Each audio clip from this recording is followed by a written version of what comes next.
que faz uma droga como o crack ou opioides como o fentanil causar uma dependência tão grande nas pessoas que elas abrem mão de tudo na vida para só fazer uso daquilo? Por que a gente tem essa capacidade no nosso cérebro de ter esse prazer com uma droga dessas, tirada de uma planta, criada em laboratório, ou o que for, para causar uma dependência tão grande nisso? Como que isso funciona no nosso corpo? E pensando na sociedade, por que o Brasil tem hoje um problema com o crack, mas não tem um problema equivalente com o fentanil que está tomando conta dos Estados Unidos?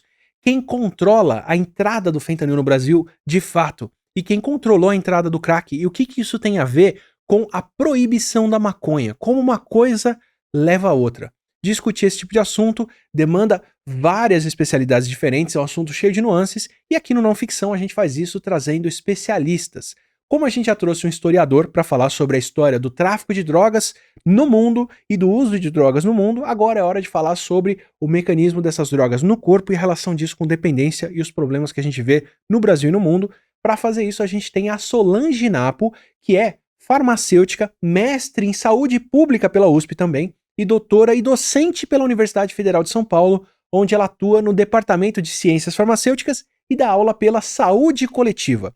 A Solange já atuou no Ministério da Saúde na área de medicamentos controlados e atualmente coordena o Centro de Informações sobre Drogas Psicotrópicas do Instituto Professor Elisaldo Carlini. Vamos para a conversa com ela, esse assunto é bem delicado. E antes, lembrança rápida para você, de repente, apoiar a gente, assinar o canal para poder receber os próximos vídeos ou se tornar um membro aqui.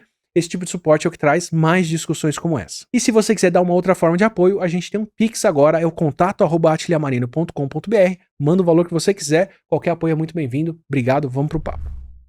Mas antes de partir para a nossa conversa, vou lembrar você que esse episódio do Não Ficção aqui também tem o apoio da Insider, que é a marca de roupas funcionais feitas com tecnologia para serem a roupa de todo dia e durarem muito tempo na sua rotina. Neste Black November que a Insider está organizando, com o cupom ATILABF, você consegue até 40% de desconto. Então a dica hoje é aproveitar esse desconto para você conhecer a roupa de baixo da Insider. Eu posso falar pela cueca performance, ainda mais com as semanas de calor que a gente tem visto.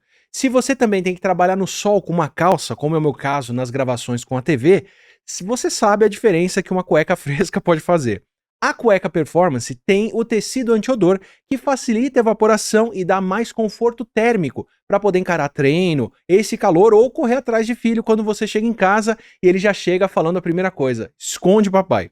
Só que, ao mesmo tempo, ela tem esse tecido fresco que lembra a seda, mas também tem a elasticidade para ficar justa no corpo e evitar o atrito entre as pernas, não agarrar na roupa, nem dar aquela enrolada para cima. Então você pode se esconder com a agilidade do seu filho enquanto ele está contando. Aproveita aqui o nosso cupom ATILABF enquanto ainda tem o desconto e você vai ver como eu não estou exagerando no conforto que ela oferece.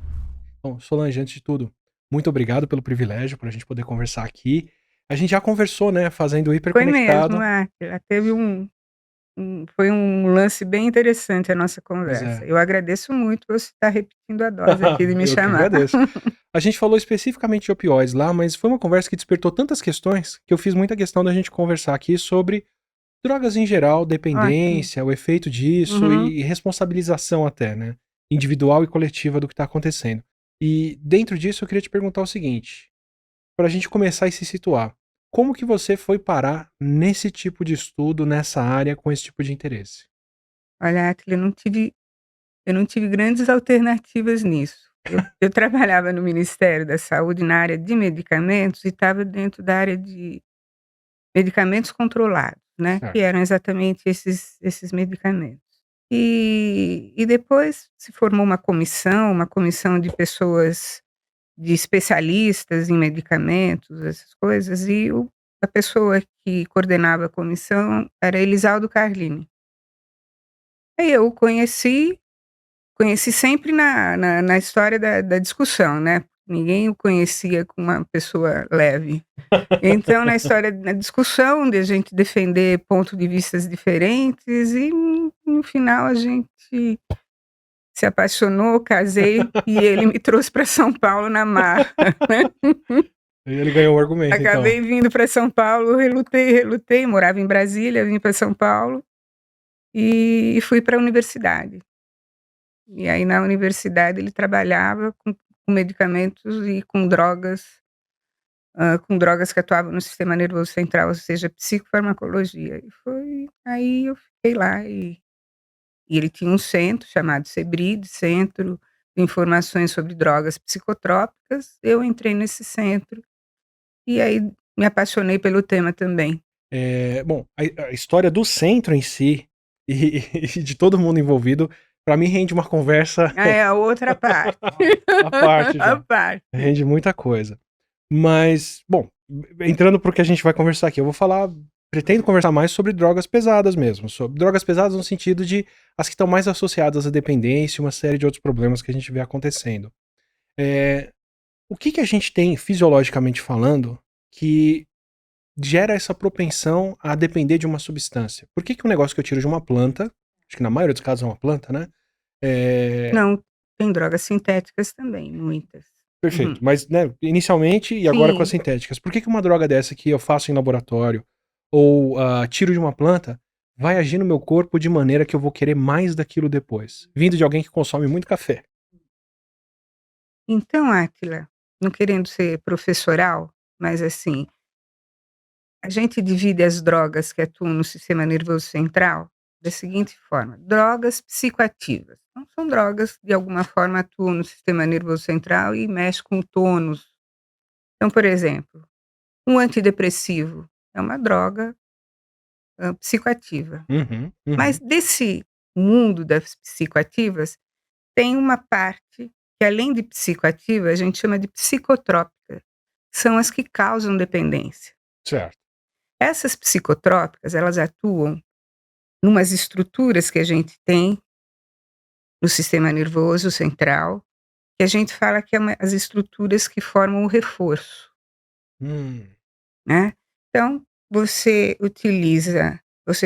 tem um reforço positivo, você usou a droga, essa droga atua nessa área, lá há uma liberação de neurotransmissor, ela e e você passa a sentir um prazer muito grande que você tende a repetir.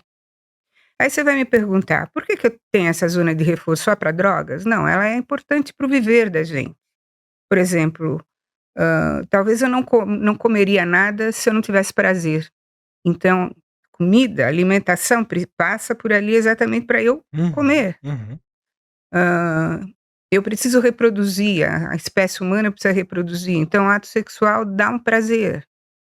Então tem várias coisas que dão prazer para nós e que passam por ali exatamente para a gente sobreviver.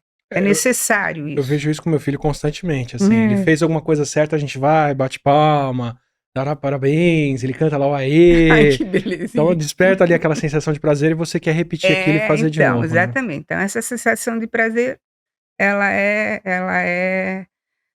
se dá nesse local e a gente chama de reforço, né.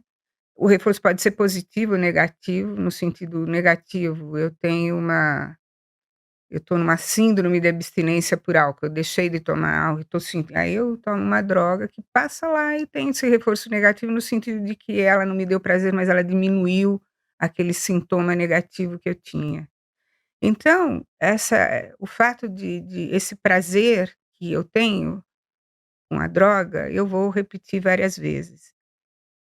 Chega em determinado momento, esse prazer é muito maior do que quaisquer dos outros que são que eu sinto normalmente para eu sobreviver. Então eu sou capaz de não comer, mas usar a droga. Eu sou capaz de não ter nenhum ato sexual para usar e o prazer da droga ele sobrepõe qualquer outro prazer. 2 coisas que me marcam muito nisso aí. Eu lembro de uma história de que se você pegar camundongos ou ratinhos e, implantar um eletrodo no cérebro deles no Hum, centro de prazer e conectar isso numa barrinha que ele pressiona ou em qualquer coisa, ele exatamente. abandona tudo Tudo. pra fazer Ele só não aquele come, gesto, né. exatamente. Quer dizer, se eu vou aprender, eu preciso de uma recompensa. A partir do momento que você tem esse mecanismo de recompensa, você tá vulnerável a só partir pra recompensa por uma coisa que nem necessariamente é um bom hábito, mas que desperta aquilo, né. E outra coisa que me marca no que você falou, você tem um prazer que é maior, uma recompensa que é maior do que as recompensas fisiológicas ou Isso, biológicas. as comuns que você teria para sobreviver. Então quem tá usando crack, quem usa opioide, quem usa cocaína, heroína, enfim, eh, posso pressupor então que quanto mais forte a dependência que ela causa, mais prazer ou mais recompensa a pessoa sentiu quando usa? Ou não são 2 coisas que não precisam Não, andar juntas? isso o potencial de causar dependência, o potencial de abuso, o potencial de dependência está exatamente ligado ao prazer que a droga dá, Caramba. É né. como dizer: "Isso aqui vai ser a maior sensação de prazer que você vai ter na É, sua vida e então, todo o resto vai perder a assim, quando a graça". gente escuta um menino falar do prazer que ele sente com crack, por exemplo, é espantoso. Quando os meus alunos participavam dessas, eu morria de medo, porque eles descrevem um prazer tão inigualável que nenhum ser humano sente, os prazeres terrenos não se associam a esse, nem dá para comparar. Então é um prazer que faz com que ele realmente utilize várias vezes, muitas vezes, só que nem tudo é perfeito, né, se a gente pudesse ter prazer o tempo todo, só isso.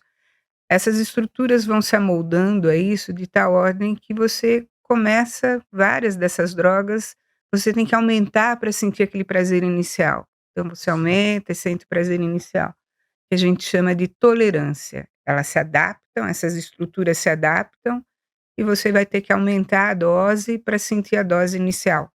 E isso é onde mora o perigo, opioides. A gente viu overdose, como diz, né, "Ah, morreu de overdose", né, então vão aumentando essas doses justamente para ter o prazer inicial. Perfeito. Eu até aqui eu entendo como um pouco do senso comum, né, mas eu queria tirar um tiquinho desse senso comum, ou ver o até onde essa coisa se estende.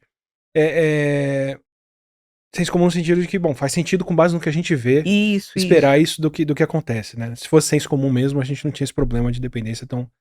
tão difundido. Mas, posso dizer então que o melhor que eu posso fazer pra não ficar dependente é nem provar uma coisa dessa? Porque eu acho difícil sentir o maior prazer da minha vida de uma vez e esquecer aquilo Ah, fácil. você falou tudo. Vou te dar um exemplo. Quando o crack se instalou aqui no país, né, foi uma estratégia de mercado do tráfico, não foi por um acaso, né, uma estratégia Como de. assim? Os meninos iam comprar, eu falo meninos porque começaram com meninos que só usavam maconha, eu segui desde o início.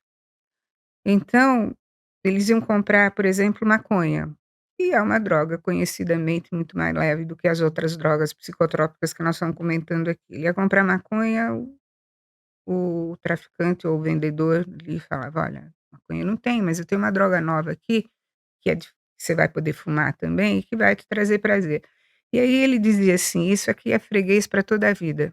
E é, o menino fumava, sentia aquele, até pela via de administração que era fumar, né, tinham várias situações que faziam com que esse menino sentisse um prazer muito rápido e uma grande quantidade de drogas chegava muito rapidamente no sistema nervoso central. Então ele sentia um prazer fenomenal, ele voltava de novo e assim ia seguidamente.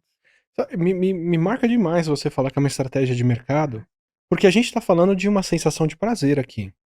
Eu já estava predisposto a ouvir de você que, pô, quem teve mais dificuldades, mais problemas, quem passou por mais abuso e outras coisas, já tem uma deficiência ou alguma atrofia ou um mau desenvolvimento de um centro de prazer e a droga vai ser especialmente isso, aquilo ali e tudo mais, no sentido de ligar o uso de droga a vulnerabilidades que aparecem Sim, por um contexto. isso a gente não pode Ok, negar. mas não é como se você chegasse lá e tivesse todas as drogas numa mesa e a pessoa escolheu aquela que deu o maior barato. Ela chegou pra pegar uma coisa, ofereceram outra que era melhor como estratégia de mercado Isso, foi e estratégia plantaram essa de mercado. dependência nesse cara. E por que que essa estratégia aconteceu? Aconteceu porque nessa mesma época os usuários de droga endovenosa estavam pegando HIV e morrendo, eles estavam perdendo uma parte da clientela, eles trazem uma nova droga, né, uma Eles nova quem nesse caso? Traficantes? traficantes, eles criam essa estratégia, né, é cocaína também, mas agora crack. E Você aí tá me dando uma indústria super organizada aí. não, O que que a gente vai fazer eu agora? Ó, o acho que o mercado tráfico é super organizado, por isso que ele se mantém até hoje. Ele é super organizado. caramba. E assim, E ainda deixa eu absorver um pouquinho só. hum, Você tem mercados, aí você escolhe a droga que você vai pôr nesse mercado com base no que vai manter o seu cliente adicto por mais tempo, sem que ele morra com o uso da droga endovenosa, porque senão não sei se perdeu dá esse. em todas essas Mas situações, pra mas chegar ali e uma oferecer o mas crack, essa foi realmente uma estratégia deles no momento, e tem várias outras que eles colocam em prática que eu seguia, eu não me conformava. Posso falar mais uma? à vontade, eu tô curiosíssimo. Por exemplo, aí se criou uma outra situação. Esses meninos que usavam crack, eles criam o crack dá uma compulsão, né, então fuma o tempo todo, né. E porque fuma o tempo todo, eles ficam já perto das bocadas, porque não dá tempo de vir lá da A pessoa não vai Vila esperar Ré para horas. chegar na cidade para comprar pedrinha, eles já estão ali, por isso que a Cracolândia é um negócio que ninguém sai, Por isso que o crack gera Cracolândia, sem dúvida. e por isso que a gente não tem, sei lá, Maconhalândia Tem outras ou drogas que Opioidlândia. vendem lá, mas o crack é o que predomina, né. E tem muita gente que tem algumas pessoas que já viviam na rua e outro, mas o crack predomina e as pessoas estão lá por causa da droga.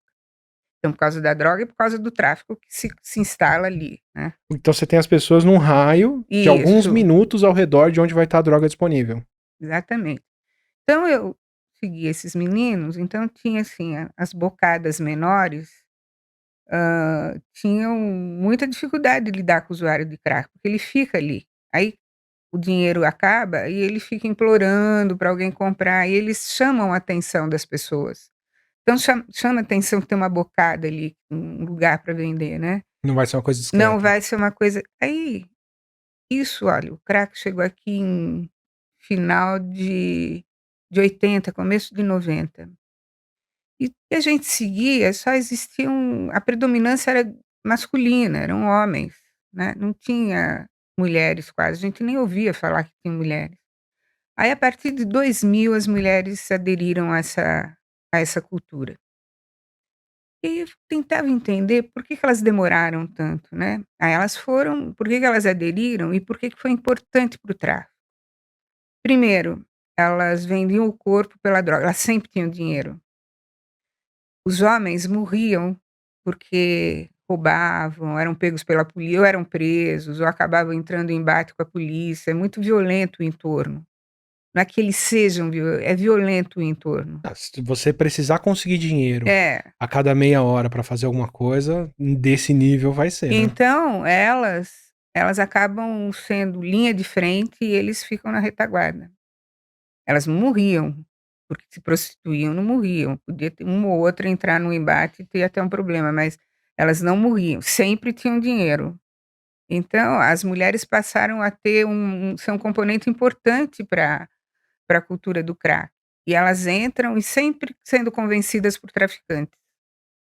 Então a primeira pessoa que leva uma mulher para isso, ou era o traficante ou era o seu companheiro que usava. E aí ela a cultura passa a ter homens e mulheres, sempre homens numa prevalência maior, mas mulheres que antes não faziam parte entram nessa cultura e tem uma modificação total, elas passam a ser linha de frente, porque elas conseguem dinheiro, elas têm recursos próprios para conseguir isso, Caramba. né, é bem triste. Você tá me descrevendo, num nível muito mais macabro, a estratégia da indústria do Não, tabaco, por exemplo. a Conquistamos os homens, verdade agora vamos para as mulheres, hum. tem que ter esse fator de convencimento, Vamos para os adolescentes, a gente coloca um negócio que tem um um sabor atrativo junto, um maior, então atrativo. tem estratégia, estratégia. A gente diz assim, né, eu ouço as pessoas falarem e tem muita verdade nisso, no seguinte, assim, né, por que que os opioides não vieram para cá, assim, já nos Estados Unidos há tanto tempo, por que que não veio para cá essa ter essa epidemia, esse uso abusivo, né. Bom, Uma das coisas, o brasileiro nunca foi chegado a uma droga que deprime, né, ela sempre quer uma droga que alegra, uma droga que estimula, que é bem diferente dessa. Eu não tinha pensado nisso. É, não, o Brasil não tem essa, acho que a gente vive no calor, essas coisas, ninguém quer ficar deprimido, essa droga deprime, você fica no estado de nirvana ali, né, reflexivo. E e aí tem um outro argumento que é porque é cara, é bem mais cara do que crack e tudo mais. Acho que isso também procede. Mas uma vez instalado, pode ser caro, pode ser o que for, porque é uma economia inelástica, entende? A demanda vai ser aquela. É, pode aumentar de preço, pode ser insuportavelmente caro, mas aquele que utiliza vai dar um jeito de comprar, né? Assim, não existe assim, ó, tem muita droga no mercado, então vai ser mais barato. Não. Tem pouca droga no mercado, vai ser caro, até pode ser, mas ela é inelástica, ela não varia com esse tipo de argumento que é de qualquer negócios que a gente está acostumado, mas a droga não, a droga entrou, ficou, cara, não, vai ser aquilo lá. Então você tá me dizendo que opioides não entraram aqui até agora, não porque o preço é alto, talvez porque o brasileiro prefere uma coisa mais É, é estimulante, é uma história, mas isso sempre a gente achou e dentro do que coloca. você me falou, pode ser o caso também dos traficantes falarem: "Ainda não, só a hora Ainda que a gente não, se quiser". eles decidirem não é para o gosto não, assim, não vou usar porque não, vai usar e eles têm um poder de convencimento disso. Imagine, quando o crack chegou, o menino ia comprar maconha, não tem. Ou se não, ó, tem maconha, mas tem crack, eu só vendo casado. Então não tinha jeito, ele não tinha como escapar de usar o crack. Você quer maconha, você tem que levar isso aqui também. Então era a venda casada. Então, 2 lições que eu tiro daí.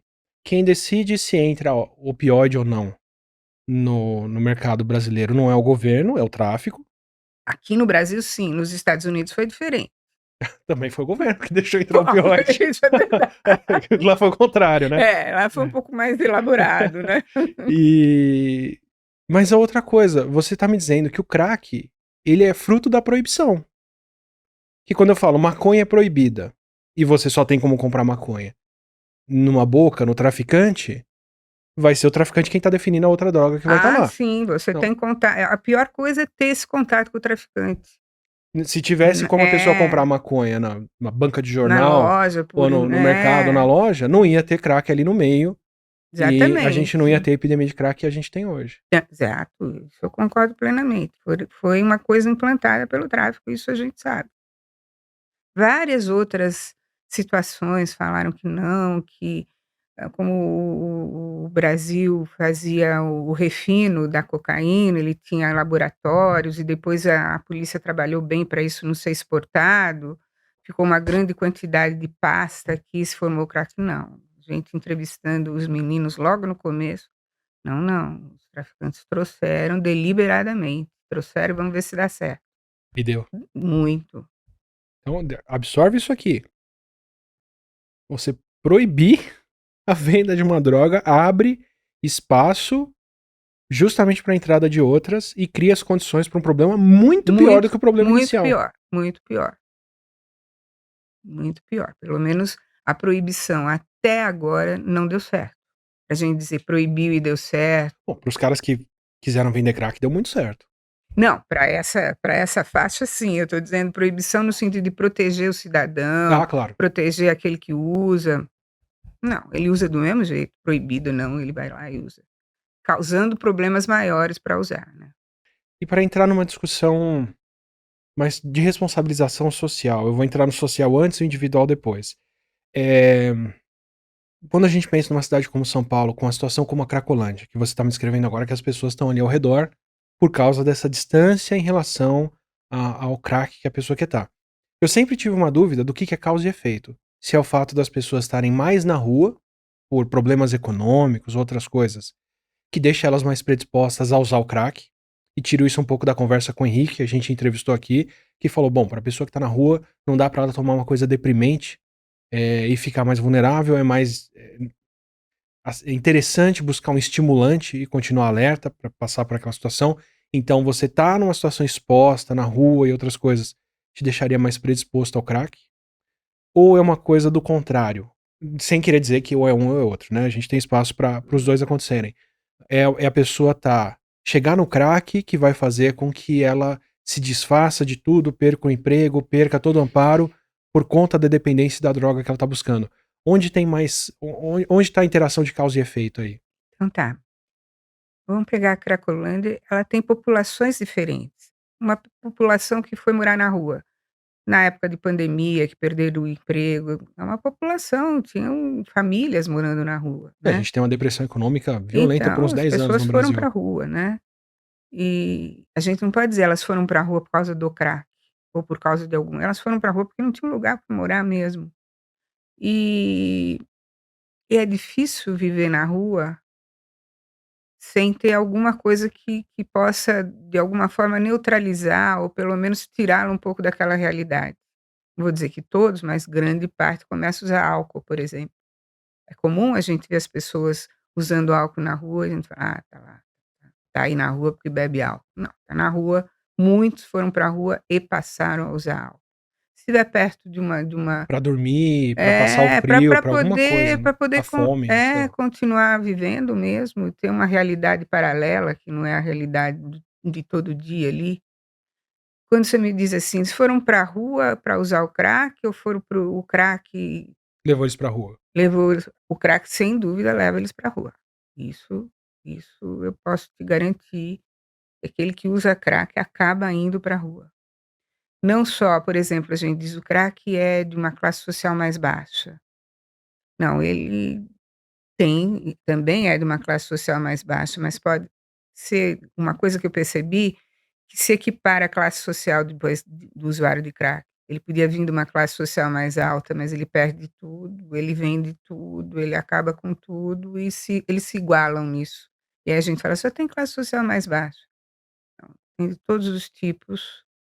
Então eu acho, tenho certeza que o crack leva pra rua. E aí pensando no desdobramento do que você me contou, que essas pessoas estão ali por conta do crack pra estar numa distância próxima da droga que eles vão usar constantemente.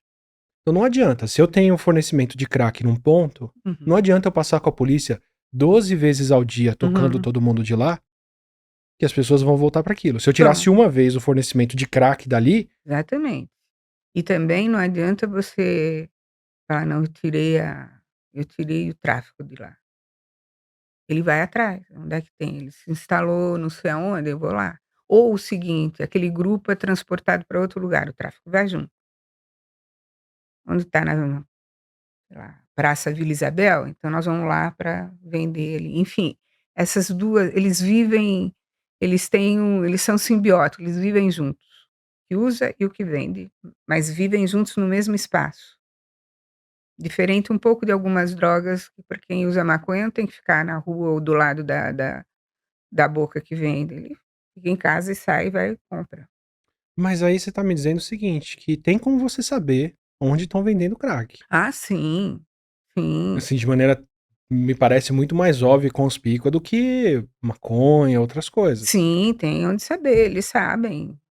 Eu na época sabia todos os lugares que vendia, já sabe quem vende preço, sabe quem vende um crack menos contaminado, eles têm ideia de tudo, eles têm um mapa na cabeça. Agora, ali na Cracolândia, a venda é muito permitida, né, ele monta uma mesinha e coloca lá e nada acontece. O traficante monta uma mesa a céu aberto, com todo mundo vendo e começa a vender, então é uma coisa muito permissiva ali. Diferente das outras bocadas que são mais retiradas e tudo mais, ali é muito mais fácil, ele não tem nenhum tipo de preocupação, tá ali, compra. Investimos 5 bilhões no centro de São Paulo para revitalização. Não tirou isso daí. Não, não, e não adianta acabar com o usuário ali, com aquela pessoa que usa crack, não é ele, né, não adianta acabar com ele, "Ah, vou internar todos", essas coisas. Eu vou aproveitar e vou fazer essa pergunta, que é uma coisa que frequentemente eu ouço quando eu tô trabalhando e passo por ali. Devia passar aqui e internar todo mundo. Você só tá abrindo espaço pra mais gente vir. Sim, e a internação, né, essa internação compulsória, né, que interna sem a pessoa, querer ou pelo menos essa internação é só dinheiro para o Estado, né, tirar dinheiro do Estado, porque até porque quando ele sai, ele não tem nenhuma outra alternativa a não ser voltar para o mesmo lugar, e lá ele começa outra vez, né. Então a grande maioria das pessoas não é muito adepta que se faça uma internação desse tipo. Quer dizer, quem tá interessado na internação pode estar muito mais preocupado em tirar o problema da vista do que Mais ou resolver. menos isso, o Etli não queria entrar nessa situação, mas é uma limpeza do lugar, né, se botar todo mundo a internar, ou levar toda essa gente para um outro Longe daqui. longe dali, as pessoas vão ficar calmas, porque todas as vezes que houve uma invasão da Cracolândia, foi sancionado pela sociedade, a sociedade viu isso com muito bom, achou que foi uma medida importante.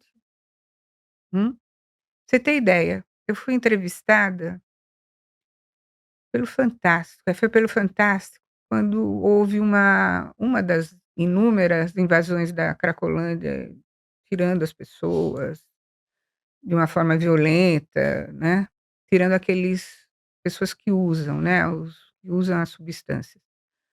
E me entrevistaram, eu disse que eu não concordava com aquilo, né, eram pessoas que estavam precisando de outro tipo de outro tipo de acolhimento, que não aquele ali. Aquilo ali não, e isso foi ao ar.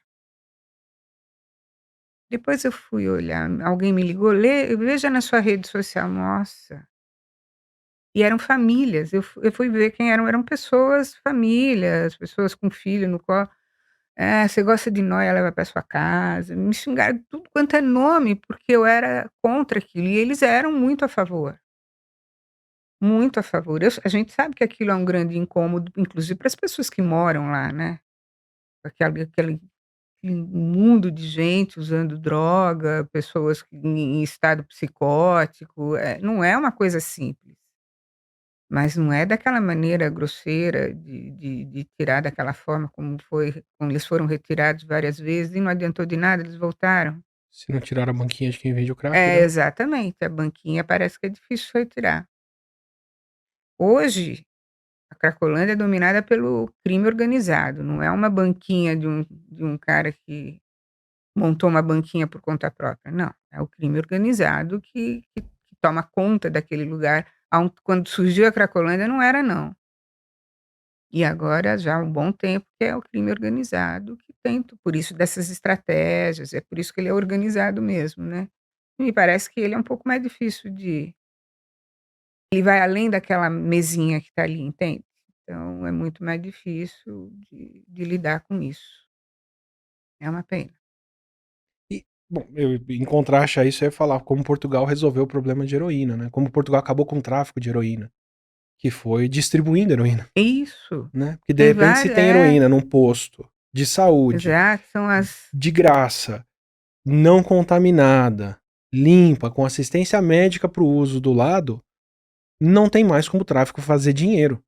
E você exatamente, consegue acessar o usuário ali, no isso. uso para poder falar com ele. E ele acessando o serviço de saúde, que esses não têm, né. Ele acessa um serviço de saúde e ele permite que ele utilize a droga de uma maneira limpa, de uma maneira mais segura, e com o tempo pode ser até que ele entre numa situação de querer diminuir, de querer voltar a ser uma pessoa integrada na sociedade, essas coisas. E não vai correr o risco dele ir lá para usar heroína e o pessoal Sim, oferecer fentanil, crack ou outra fentanil coisa para ele, ou né. entrar numa situação de violência, tentar roubar a droga dele e ele ficar nervoso, ainda brigar, e entrar numa situação mais difícil, vai roubar, qualquer coisa assim. Então, sem dúvida que tem essas salas de administração, né, de administração de drogas em vários locais da Europa. Mas esse assim, eu acho muito irônico, eh, triste de certa forma, como por diferentes aspectos, parece que proibição fomenta mais problema com a droga. Seja porque você vai ter um tráfico forte, que podia acabar simplesmente com isso sendo distribuído, porque entram novas drogas e novas estratégias para criar dependência, o que se fosse uma coisa distribuída não poderia acontecer, e esse processo de enxugar gelo, de você tirar as pessoas, mas não tirar de onde a coisa vem, né.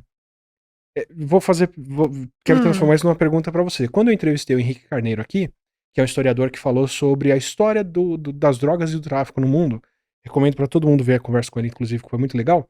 O Henrique, como historiador, falou: "Bom, dado todo esse histórico que a gente tem de uso de droga pela humanidade, não adianta proibir". Eu falei: "Mas, pô, até o crack no centro de São Paulo", ele falou: "Até o crack no centro de São Paulo, porque as pessoas continuam usando, isso vira um problema maior e por aí vai".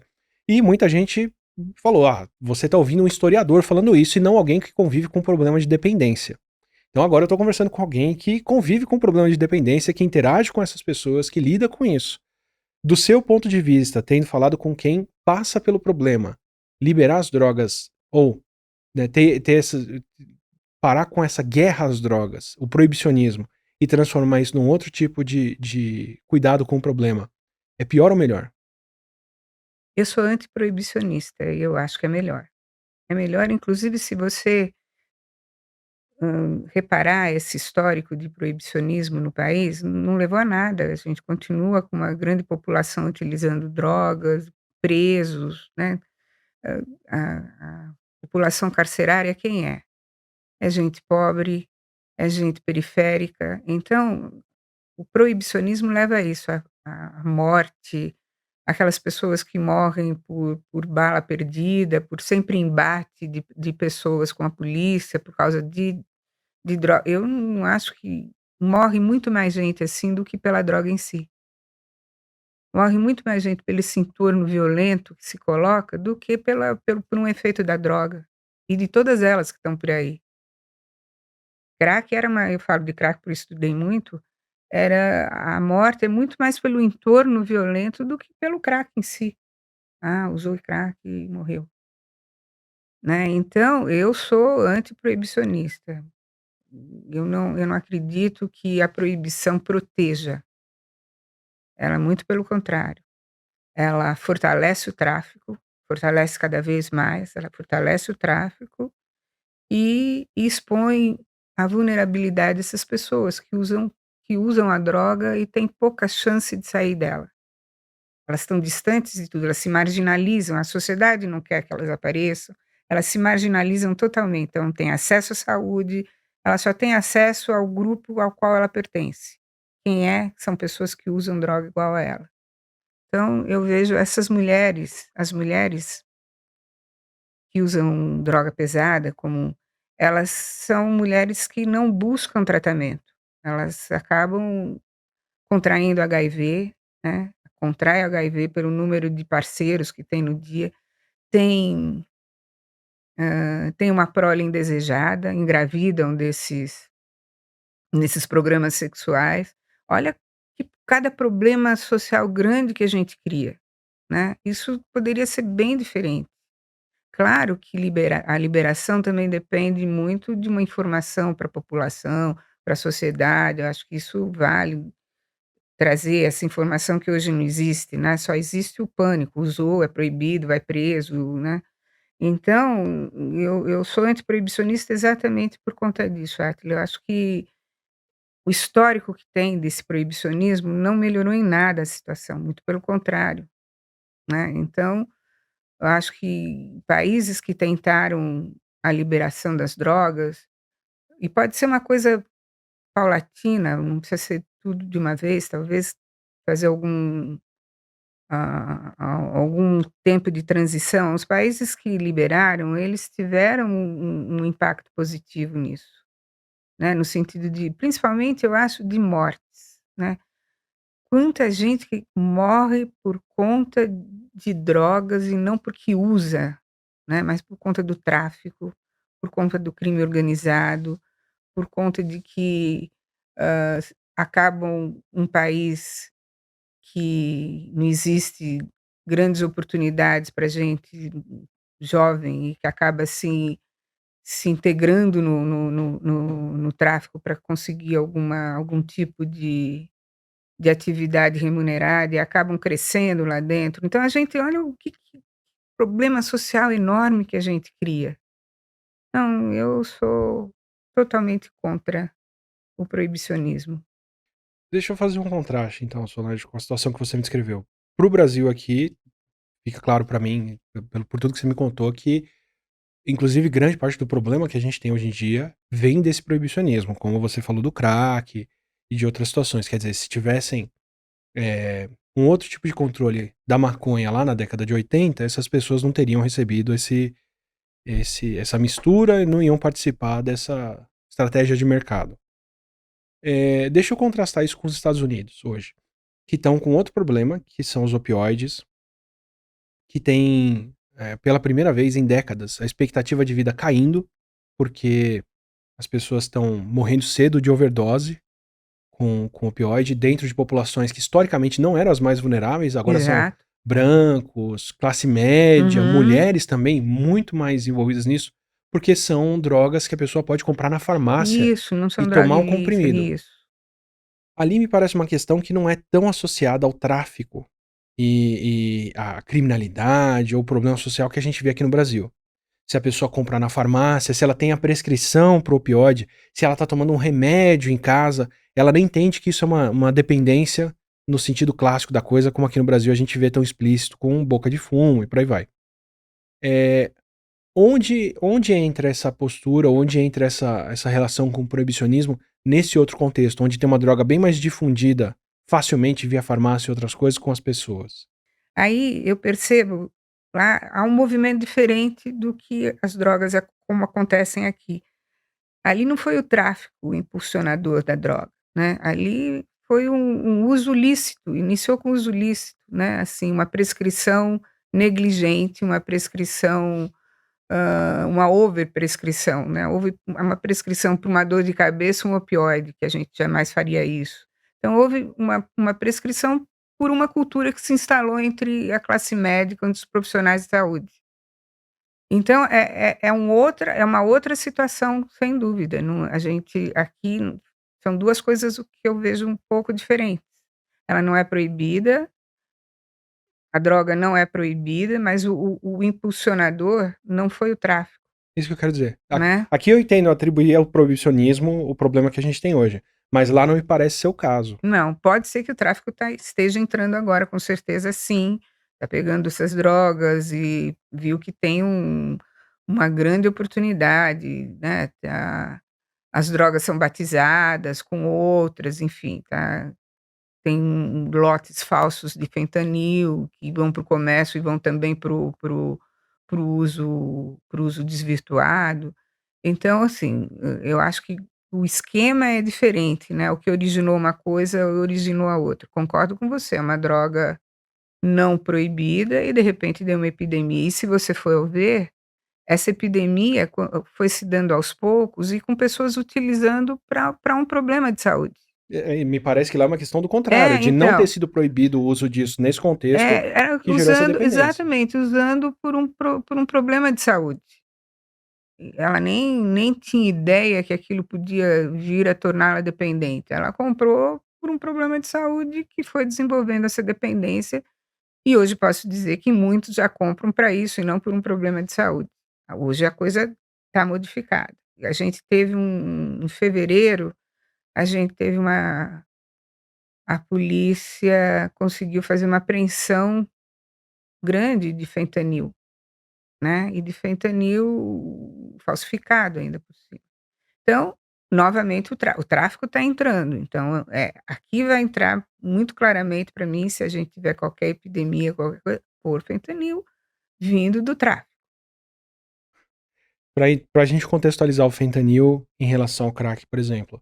Fentanil É uma droga opioide, ou seja, ela tem os mesmos efeitos que morfina, heroína, já e presumo que vai agir no centro de prazer também. vai a diferença entre uma e outra é que uma estimula o sistema nervoso central e a outra deprime. Tá. No caso, o crack estimula e o Exato, e o fentanil opioide deprime. deprime, né, e até o momento a gente soube dessa apreensão, mas foi feito um levantamento, acho que o último levantamento que foi feito sobre drogas, acho que foi em 2015, 2016, e já havia um começo, um aumento de uso de opioides, que sempre foi, assim, neglected, assim, não surgia, Era ignorado. era ignorado, assim, era 0,0005 da população por cento da população utiliza. Não, e agora já era 2,8% da Nossa. população utilizando. É preocupante?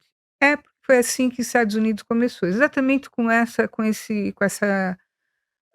métrica aí de 2,8% uso no uso na vida, 1,5% uso no ano, foi exatamente assim. Se isso já é o quê? É preocupante, não temos nenhuma epidemia, não temos nada, né, a gente tem pessoas que estão utilizando para outros fins, mas assim, o Estado tem que ficar atento. Eu acho que ele tem tudo para começar uma campanha, para começar a atingir, agir em prevenção e tudo mais.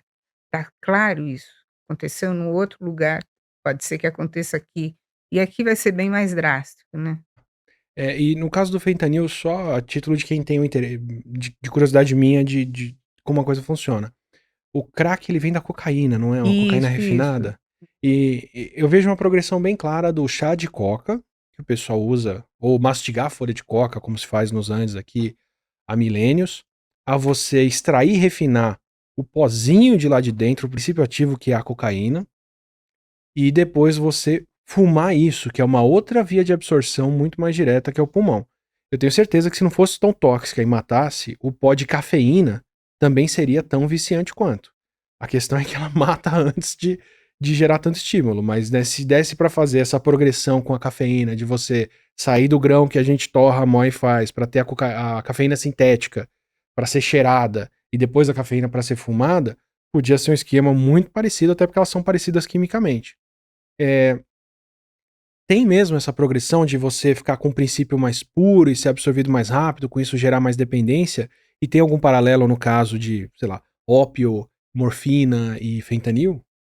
Então, o ópio, morfina, eles são parecidos, todos atuam e fentanil atuam na mesma no mesmo receptores opioides que a gente tem, a diferença primeira é que um é extraído da papoula, que é uma planta, O ópio, e no caso. o ópio e fentanil é feito sinteticamente. E foi feito mesmo com esse sentido que eu vou dizer agora. O receptor opioide que nós temos, ele é muito mais sensível ao fentanil. O fentanil tem muito mais adaptação a esse receptor.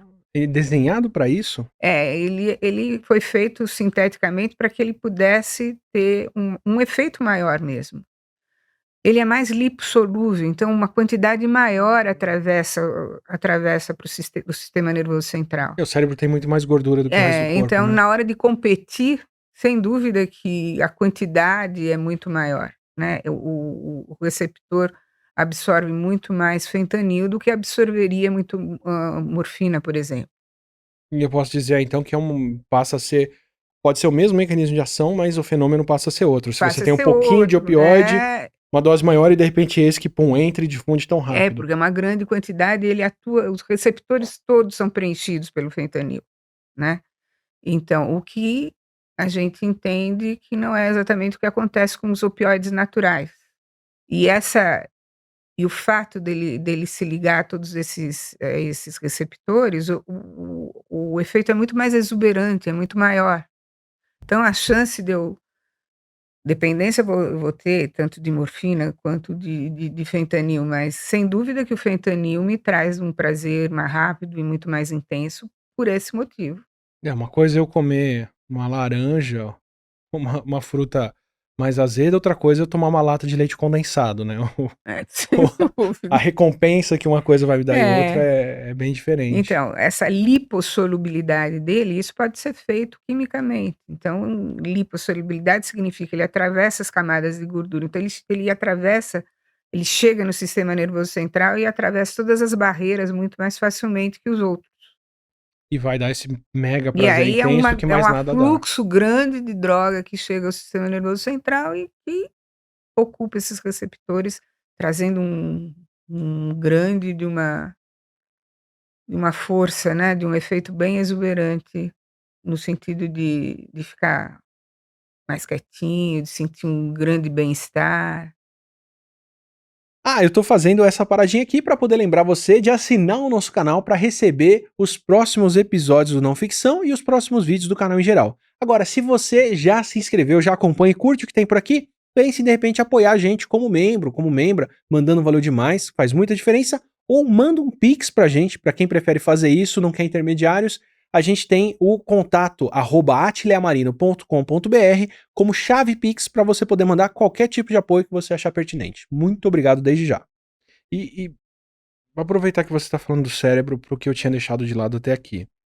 Você me falou que, bom, o grande problema desses mecanismos, do crack, do opioide, é que você tem ação direta ali no cérebro e essa relação de tolerância e ter que aumentar essa dose e isso trazer a dependência junto.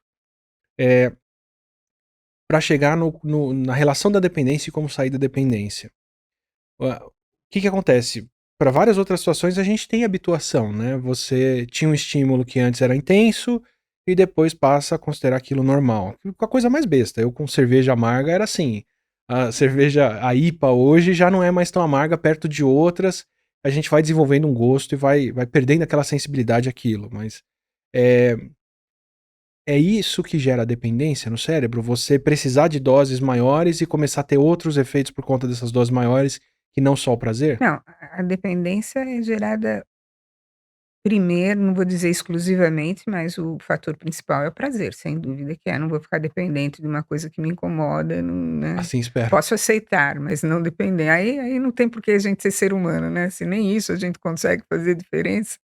Então o prazer faz com que eu repita, o prazer faz com que eu utilize, o prazer faz com que eu vire compulsivo, o prazer faz com que eu acabe tendo como prazer maior só aquilo que eu estou usando, que é a droga, né. Aí tem esse fenômeno, né, da tolerância, tem da tolerância que a gente comentou a agora, então eu vou usar mais para ter o mesmo prazer anteriormente. Então, esse aumento, essa tolerância, esse aumento de dose, ele é extremamente perigoso, né, porque ele leva é aí que eu tenho a tal da overdose e posso ter uma depressão respiratória e morrer. Eu já ouvi falar que overdose é comum quando a pessoa fica um tempo sem usar e volta a usar com a dose que ela estava acostumada antes e Ah, perdeu a tolerância, é tem, o caso? tem, isso pode acontecer sim. Raro, mas pode acontecer sim.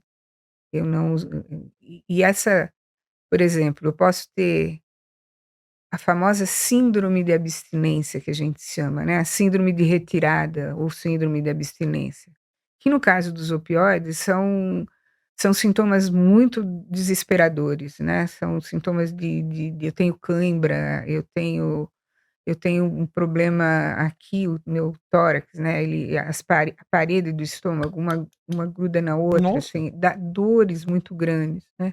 Então a chance de eu voltar a utilizar, se eu não tiver algum profissional de saúde me ajudando nesse sentido, a chance é muito grande de eu voltar a utilizar. vou aproveitar esse gancho. Uma coisa que me marcou muito foi, falando de outro opioide, uma história de que quando, os americanos voltaram do Vietnã, o governo estava muito preocupado, porque descobriram que entre os soldados que estavam lá, eles tinham um uso muito grande de ópio, morfina, e outras coisas. E essas pessoas, quando chegaram nos Estados Unidos de volta, deixaram de usar com uma certa facilidade isso. Então o que eles esperavam fosse um problemão de dependência, Uhum. não se manifestou dessa forma uma vez em casa, em solo americano e outras coisas. O que que faz essa abstinência acontecer ou a dependência ser resolvida mais fácil ou mais difícil? É uma questão da pessoa, do contexto, do tipo de droga? É, eu acho que tudo isso que você acabou de dizer contribui para essa situação. É que no caso, né, no caso de soldados que tinham dores insuportáveis, que tinham cortes, que tinham e tomavam grandes quantidades de morfina. E voltaram e vários deles, alguns continuaram, mas vários deles se liberaram dela muito facilmente, acho que muito porque a morfina estava ligada a um contexto de dor, a um contexto de guerra, um contexto que esse prazer que a gente está falando aqui era um quase um prazer, Um alívio, era né? o sintoma negativo que eu digo, é alívio da dor e não um prazer. Eu uso para ter um prazer, né, eu uso para ter uma diminuição da minha dor. Uma fuga mais do que uma saída, né? É, então, acho que isso contribui para esse contexto de uso, contribui para que eu continue ou não, né. Eu não tenho mais dor, então não tem mais por que eu utilizar.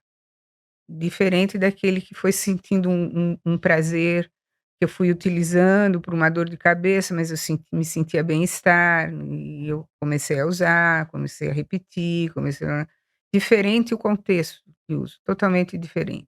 Mas eu consigo tirar daí que, bom, numa situação de guerra ou de pobreza extrema ou de outros problemas, onde o resto da vida tá muito ruim, isso passa a ser esse tipo de prazer passa a ser mais atraente, né. E falando nisso que você disse, olha só, exatamente nisso que você falou anteriormente, então veio da guerra e a gente tinha ideia, pelo menos uma história chamada opiofobia, não sei se você já ouviu falar. Então de usar o Mas me ópio descreve, por favor. é usar o ópio, os derivados do ópio, dentre eles a morfina, e eu imediatamente virar um dependente. Quando existe na literatura pessoas que utilizam para algumas situações, isso não é verdadeiro.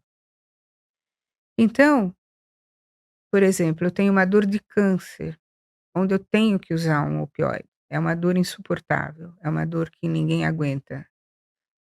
O Brasil, durante muito tempo, negou um opioide para essa dor de câncer, mesmo sabendo que era um câncer terminal e que essa pessoa viria a óbito, negou por medo total de que essa pessoa fosse virar um dependente, como se isso fosse a coisa mais importante naquele momento, né, e isso não se verifica dessa forma.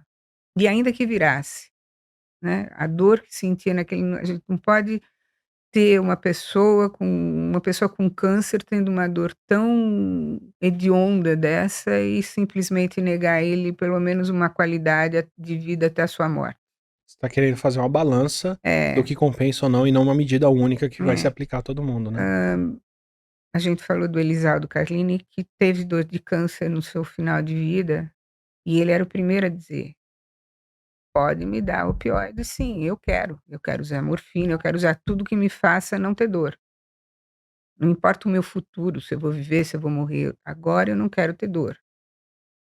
Né, por isso o Brasil ficou muito tempo, o Brasil foi chamado por conta disso, porque, os seus pacientes de câncer morriam com dor, né, então quando você fala assim: "Não, eles usavam e voltaram, alguns nem viraram dependentes", acho que pelo contexto todo, pelo contexto que foi era um contexto de guerra, e assim, está provado que quando você talvez use para uma dor tão extrema, isso não aconteça, né, você está usando para uma a dor é muito maior do que qualquer prazer que você vai sentir, e nem é o prazer, é a diminuição da dor, E bom, aí eu entendo que a gente tá num contexto bem radical, extremo, né, né, extremo e da radical. dor e tudo e onde a dependência passa a ser a última coisa em Não, consideração nem até, né. levar em conta se ela vai acontecer ou não. Pode ser até que aconteça, mas ela não é a coisa principal.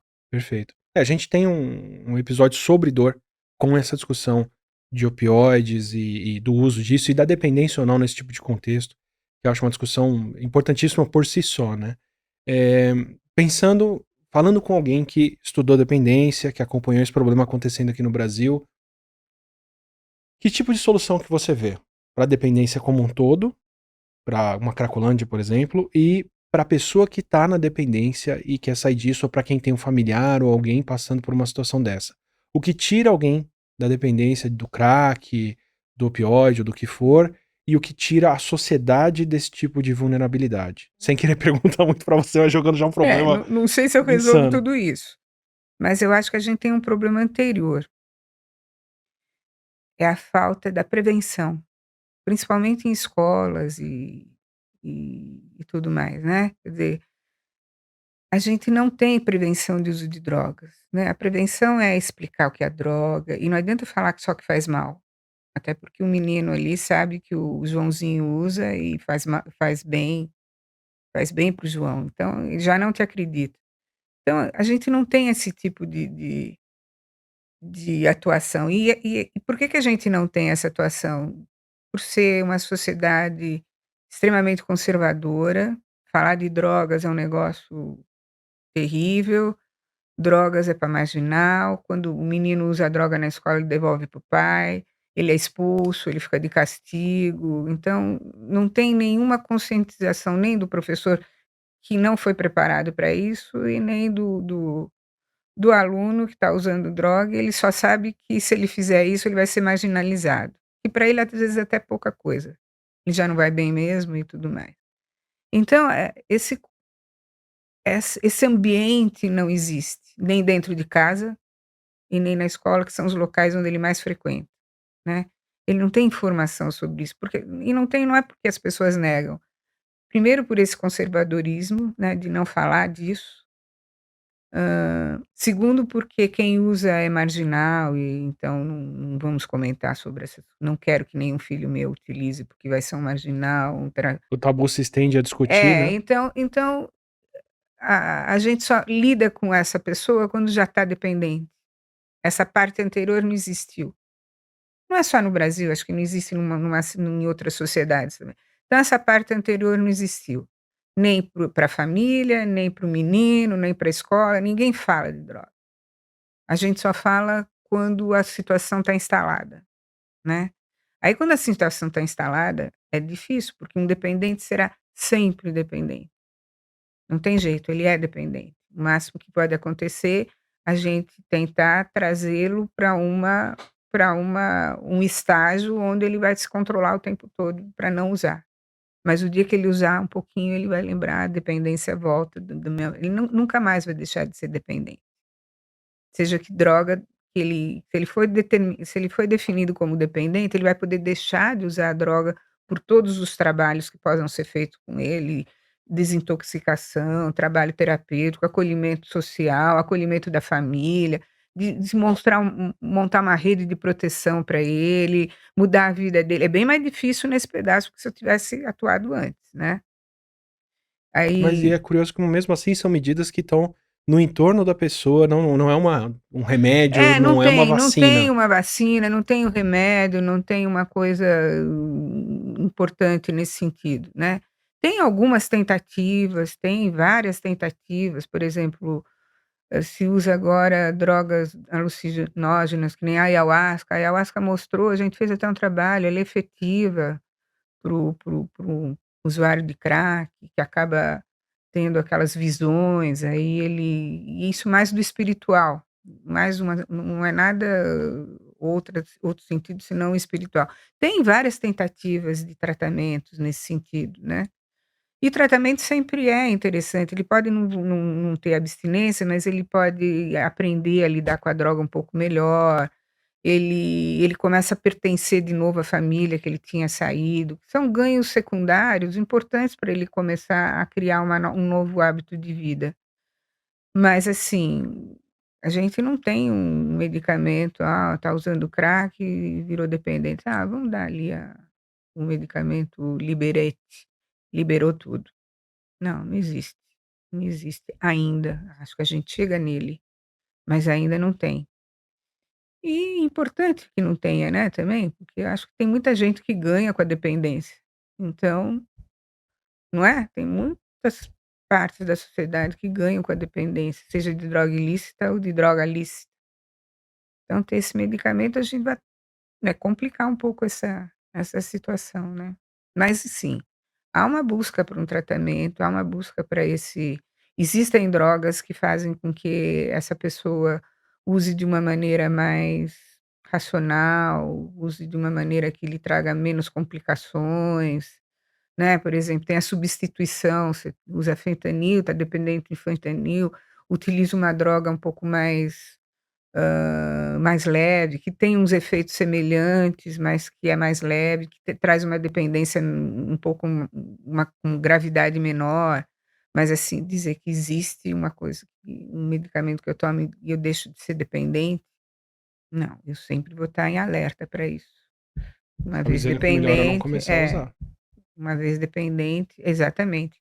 A gente teria que ter esse trabalho de prevenção em escolas, dentro de casa, e droga devia ser falado muito mais comumente, assim. E a gente tem que entender também que o fato tem droga para uso recreativo, tem drogas que as pessoas utilizam para um uso recreativo e não estão querendo ficar dependentes nem nada. Se você me fala que o crack entra pra quem ia comprar maconha, é uma Então diferença muito grande de como a coisa começa aí, né. né, e a gente tem que respeitar esse uso. Por exemplo, tem agora a gente fala que tem a maconha medicinal e a maconha terapêutica, que é aquela pessoa que não tem nenhuma doença, mas ela fuma um dia um baseado, se sente bem, ela chegou do trabalho, está cansada, e tem um grupo que luta por isso, pra liberação desse poder usar isso. O qual o transtorno de acontecer isso? Chegou do trabalho, está super estressado, aí senta ali, fuma um baseado, ficou bem. Acabou, ele não é dependente, ele não é nada. Ele fumou aquele dia, tem um uso terapêutico, como se diz. Então há um grupo, por isso que se quer a liberação da maconha por conta disso. Ela é medicinal, mas ela também pode ser usada com um fim com esse fim que chama terapêutico, mas que é um fim recreativo. É que recreativo parece a Disneylândia, né, alguma coisa assim, eu fui num mas não é esse recreativo, é com fim de me sentir bem, sem necessariamente me transformar numa dependente, eu não Sem o risco que um crack que um e crack outra coisa traria, né. Você faz. se sente bem, mas você com certeza é uma droga extremamente traiçoeira, você vai utilizar de uma maneira compulsiva, com certeza, dificilmente eu consigo ter um uso mais racional do crack. Se bem que agora, né, a gente tem pessoas que utilizam de uma forma mais funcional.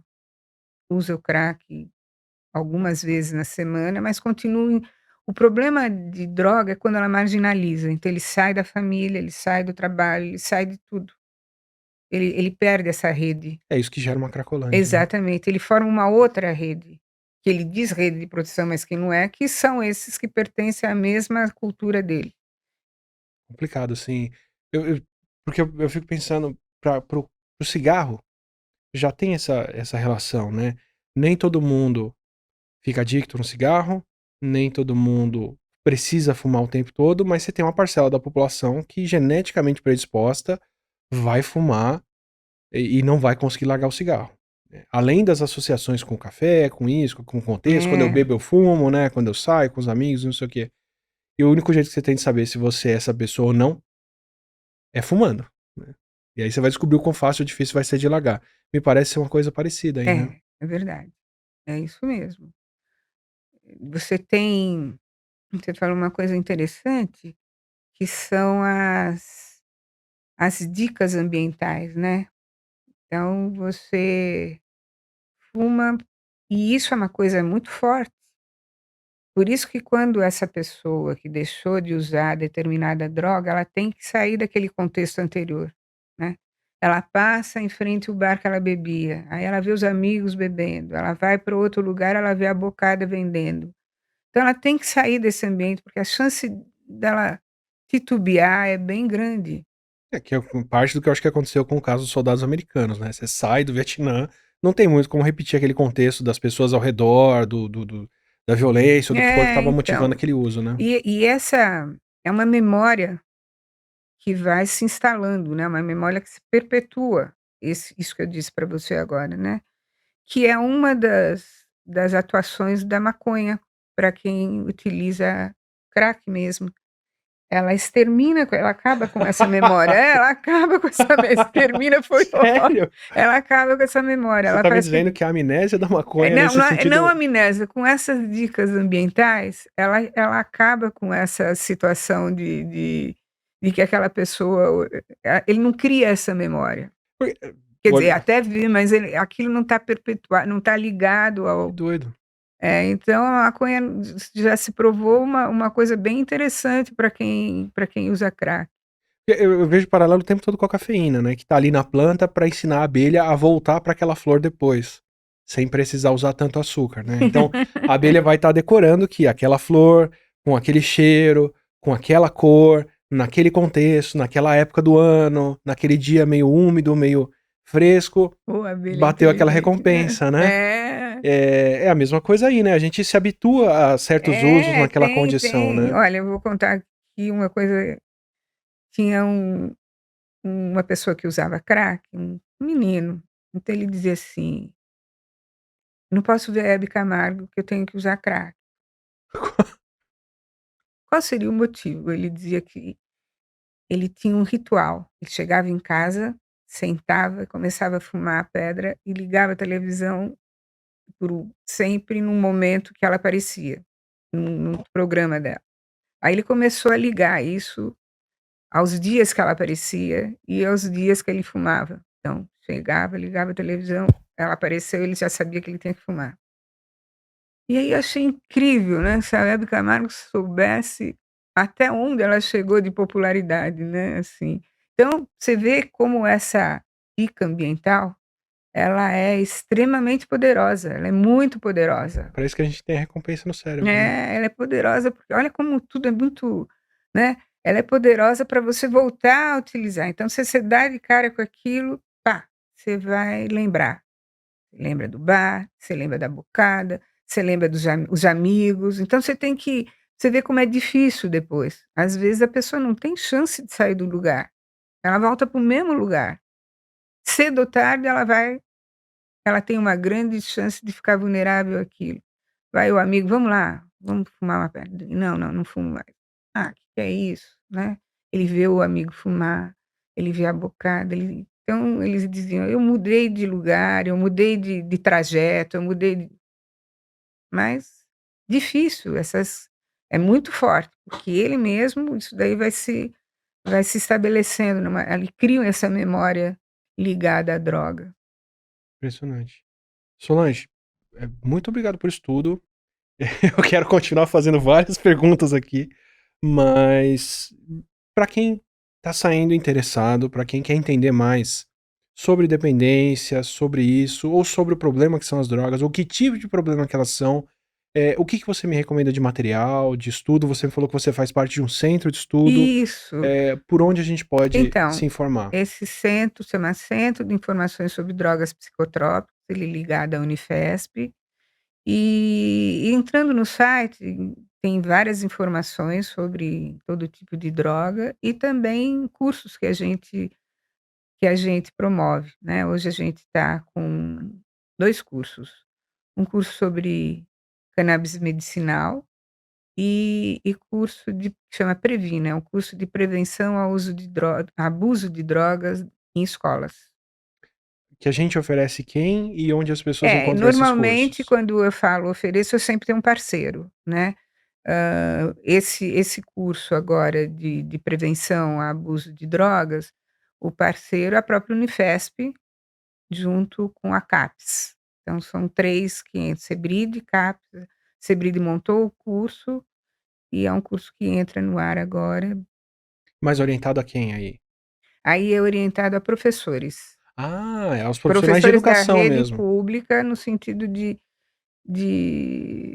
como eles montam primeiro conhecer drogas, e não só no sentido biológico, entende? Que isso é importante no sentido químico, farmacológico, mas ter estratégias inteligentes para lidar com o menino, ou com, enfim, com o adolescente, como lidar com aquilo, né, ter um pouco mais de trazer esse jovem, como lidar com esse jovem que tem que usa essa substância sem ser da forma tradicional, que vai ser expulso, você não vai mais frequentar a aula, chama pai e mãe, olha, o pai e mãe fica com vergonha e dá uma, né, para ele é muito difícil ter um filho. Então é criar uma nova cultura dentro do que a gente chama redução de danos, né, que eu de cara eu não vou conseguir fazer com que esse menino pare de usar só porque eu fui rude com ele, mas ajudá-lo com estratégias que a gente cria e utilizar essa droga de uma forma mais racional, até que Por ele isso a possa prevenção ao abuso, né. isso, até que ele possa ser libertado disso definitivamente. E o outro curso? Então são 2 agora, né, e o curso de cannabis medicinal ligada a profissionais de saúde. Esse curso é um curso online, né, é um curso que dá para as pessoas entrarem a todo momento nele, e esse curso é interessante porque tem várias etapas do que é a cannabis medicinal, né. E entre a gente fala de prescrição, a gente fala do sistema endocannabinoide, a gente fala de todos os canabinoides da planta, como utilizá-lo para as doenças todas que hoje se estuda, a gente tem vários especialistas falando cannabis para autismo, cannabis para Parkinson, cannabis para Alzheimer, cannabis para dor. Então Perfeito, é isso. perfeito. Então a Muito gente obrigada. fica devendo os links na descrição. Nos cobrem se o link não tiver aí quando você acessou esse vídeo ou esse podcast. E muito obrigado, adorei a conversa aqui. Eu que agradeço muito, agradeço muito. Muito Eh, bom falar disso. Adoro conversa que eu saio com informação nova, eu saio com muita aqui hoje. Ah, que bom que eu provoquei isso em você. Vai ficar adepto às minhas ideias. Obrigadão, Solange. Obrigada eu. De novo, espero que você tenha curtido essa conversa. Como toda conversa aqui no Não Ficção, eu sempre saio com informação nova e mudando um pouquinho a maneira que eu vejo o mundo. Em particular, dessa conversa aqui, pra você que é assim, não sou amigo de nóia, não quero levar nóia pra casa, pra você que tá preocupado só com o aspecto utilitário da coisa, de ter uma cidade mais segura, sem medo de rodar e alguém roubar um celular, alguma coisa, porque precisa de uma pedra de crack, lembra que, como disse aqui a Solange, foi a proibição da maconha que abriu espaço para ter a venda do crack aqui, e é a venda do crack da maneira como é feita que gera os problemas outros todos que a gente tem. Então, soluções que enxugam gelo, a gente está cansado de ver sendo aplicadas e o resultado que a gente tem, convivemos todo dia com ele, né? Me marca muito aqui essa relação entre dependência, o prazer do cérebro e o nosso mecanismo de recompensa é muito curioso, como uma coisa que tem muito valor de sobrevivência, a gente tem como subverter dessa forma, e vindo de alguém que nunca teve contato com isso, pretendo não ter contato com essas coisas também, porque se consumir algo te dá tanto prazer que você volta a consumir dessa forma, eu sei que eu não vou ter o autocontrole de fazer a coisa de outra forma, é melhor nem começar por ali.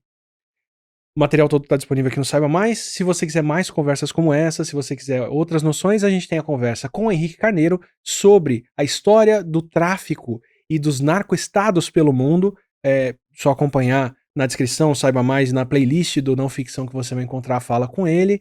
E se você quiser outros episódios do Não Ficção e mais coisa, aproveita, assina o nosso canal, assim você recebe os próximos vídeos, incluindo vídeos regulares do canal, além do podcast.